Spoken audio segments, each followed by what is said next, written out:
In your opinion, what do you think is probably one rule you can absolutely not get this one wrong?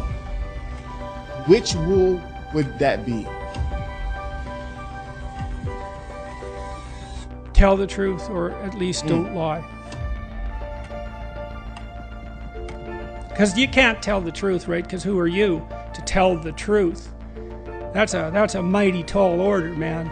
But you can stop saying things that you know are lies, and that will change your life if you do that. How can you adapt to reality when you falsify it?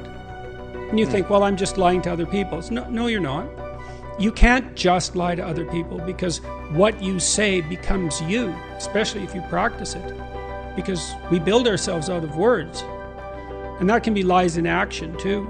It's like, don't say things you know to be false. That's a good start, man. And it aligns yourself with the truth. And how can that be a bad idea? Imagine that what is true reflects reality, which is sort of the definition of true. How can failing to align yourself with reality work? How is that possibly going to work? Well, you say, well, I can, if I lie, I get away with something. It's like, no, you don't. I tell you, I swear this is true. In all of my clinical practice, I have never, ever seen anyone ever get away with anything even once. All that means is you're too stupid to see what your lies cause, or too blind or too self-deceptive. You just don't see it. How could you possibly defend the idea that you could warp the structure of reality and get away with it? I mean, who, like I said, who do you think you are? Reality is, you don't mess with it.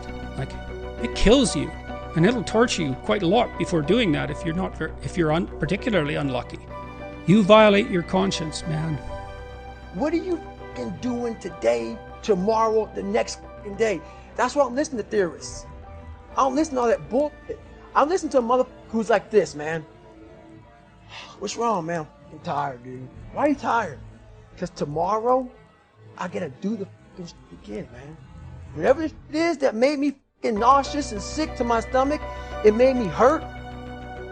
There's no ending. And that's the person I listen to. That's the person who's gained knowledge. You gain knowledge through suffering. And on the other end of suffering is a world that very few have ever seen. It's a beautiful world, because that's where you find yourself. You don't find yourself in over here. You find yourself on the other end. Like the 100-mile race I was on, I ran it for 24 hours. I found myself on the other end of that race.